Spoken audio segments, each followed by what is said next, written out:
नमस्कार साथीहरू।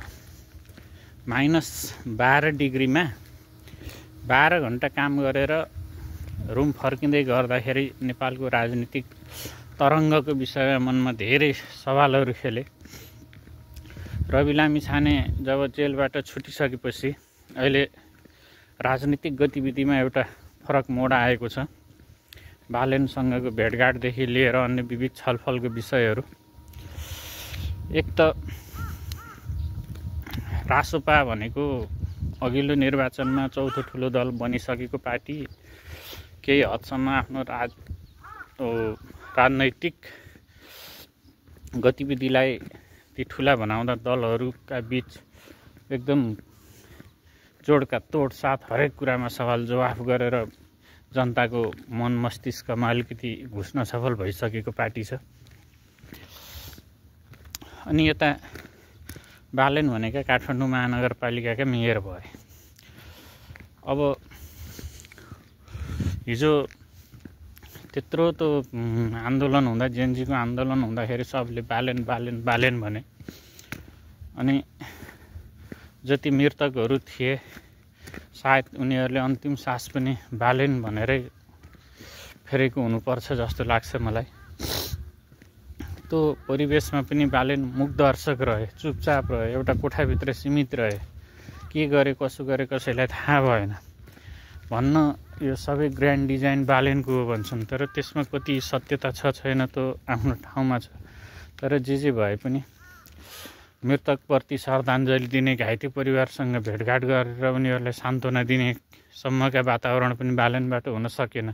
भनिसकेपछि यिनको राजनीतिक छवि कतिको छ भन्ने कुरो त त्यहाँबाट प्रष्ट भइसकेको छ। आन्तरिक कुरा जेसुकै होस् त हामीलाई मतलब भएन, बाहिर जे हुनु पर्थ्यो त्यो हामीले खोजेको थियौँ। त्यसपछि अब अहिलेको भेटघाटमा उनी अब रासोपाले त्यत्रो स्थान दिइरहेको छ भने निशर्त मलाई एकदम निशर्त प्रवेश गराइदिनुहोस्, म चाहिँ रासोपामा जोइन हुन्छु भनेर जानियो भने तिनको छवि अझै माथि थियो। अझ यहाँ त रासोपाले यिनलाई प्रधानमन्त्रीसम्मको सिफारिस गरेको भन्ने कुरा आयो। यसमा कतिको सत्यता हो त्यो समयले बताउला। अब बालेनको हैसियत भनेको त्यही काठमाडौँमा अबको स्थानीय निकायको निर्वाचनमा मेयरमा जित्न सक्ने हैसियत छैन। राजनीतिक रूपमा यिनको त्यही हिजो मेयरमा उड्दाखेरि अलिअलि हाई थियो। अब त्योभन्दा केही पनि छैन। अहिले यिनी लगभग शून्यतिर झरिसकेका छन्। त्यसो हुँदाखेरि यिनी निर्विकल्प रासोपामा प्रवेश गर्नुको अर्को देखिँदैन। तसर्थ आफ्नो अलिकति इज्जत मान प्रतिष्ठालाई जोगाइराख्ने हो भने निशर्त रासोपामा प्रवेश गर्ने अनि त्यहीँबाट आफ्ना राजनीतिक गतिविधिहरू एकदम स्वच्छ स्पष्ट निष्पक्ष ढङ्गले सञ्चालन गर्ने। अब पहिला मेयरमा हुँदा चाहिँ विष भाङ धतुरो सेवन गरेर रातारात त्यो अश्लील शब्दहरू सामाजिक सञ्जालहरूमा पोस्ट गर्न अब चाहिँ यिनलाई छुट छैन। सधैँ मेरा हरेक यस्तै गतिविधि जनताले मन पराउँछन् भन्ने सोच छ होला। जनता के अरे शैक्षिक प्रमाणपत्रको आधारमा तिमी अलिकति माथि भए पनि भोगाई बुझाइ सुनाइ बोलाइ र सामाजिक मर्यादाका हिसाबमा जनता पनि अलिकति अगाडि भइसकेको अवस्था छ। त्यसो हुँदाखेरि सधैँ तिम्रो अश्लीलतालाई स्वीकार गरेर सधैँ तिम्रो जिउ हजुर अब कसैले गर्दैन। त्यसो हुँदा यो पनि बुझिराख्यो हुन्छ। त्यसो हुँदा अर्को दल खोलेर आफै भस्म हुनभन्दा स्थापित भइसकेको दलमा र रासोपाले त्यति धेरै इज्जत दिँदै त्यो इज्जतलाई सहर्ष स्वीकार गरेर निशर्त त्यसमा गयौ भने तिम्रो चाहिँ भलो त्यहाँ छ। बालेनका लागि यो भयो। अर्को अब उज्यालो नेपाल पार्टी भनेर दर्ता गरिएछ। अब यसले पनि हुनेवाला केही छैन। हिजो कुलमानले लोड सेडिङ अन्त्य गर्नका लागि पहल गरे भन्ने छ। भोट आयो त्यही कुलमानलाई आउने हो, त पार्टीलाई केही पनि आउँदैन। त्यसमा ढुक्क भयो हुन्छ। अनि त्यहाँ अलिकति टाइफाइ गर्दै हिँडेकी विश्वकर्मा छन्। त्यो टिभी र रियालिटी सोहरूमा कार्यक्रम होस्ट गरे जस्तो छैन राजनीति। त्यसो हुँदाखेरि आफूलाई अलिकति राजनीतिमा अगाडि लान चाहेको हो र देशमा पनि देश विकासका सन्दर्भमा देश सुधारका सन्दर्भमा आफ्नो पक्षबाट एउटा इट्टा मैले थप्छु भन्ने लागेको हो भने रिमा विश्वकर्मा पनि सिधै त उज्यालो नेपाल पार्टी छोडेर रासोपामा गयो हुन्छ। त्यही मात्रै तिनको भविष्य सुरक्षित छ, नत्र पनि छैन।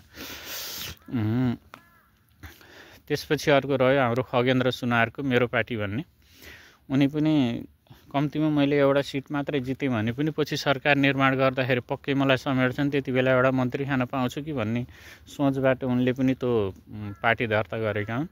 अनि त्यो सामाजिक सञ्जालमा 2-4वटा लाइक कमेन्ट सेयरहरू जाँदैमा अनि मान्छेले गर्दैमा अलिअलि हाइहाई गरिदिँदैमा चुनाव जितिँदैन। सामाजिक सञ्जाल र चुनाव र राजनीति अर्को पाटो हो।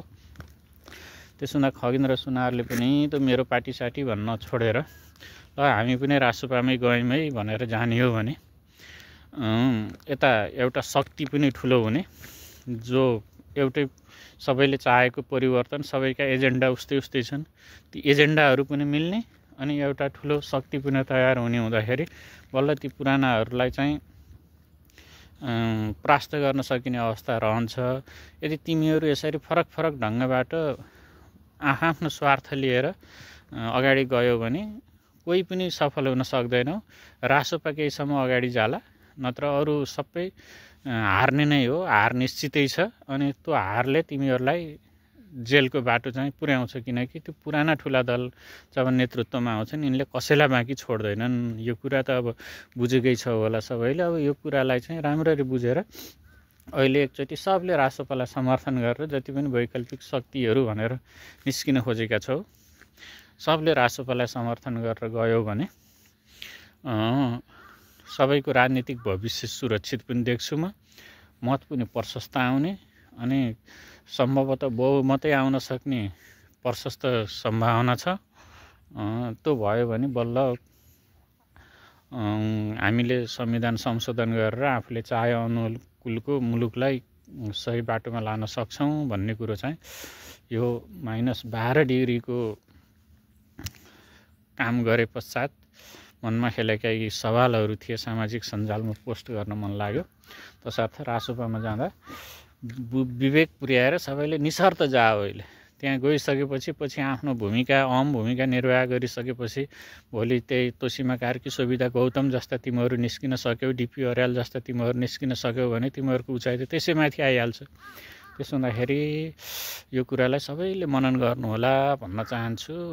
अरू त यस्तै छ, अब हामी त पढ्दै सुने, आफ्नो दुःख यस्तै छ। अब यस्तै माइनसमा काम गर्दै पनि नेपालको राजनीतिक माहौलले गर्दा जिउ तात्छ कहिलेकाहीँ, अनि बोल्न मन लाग्छ है त। हस् त, धन्यवाद।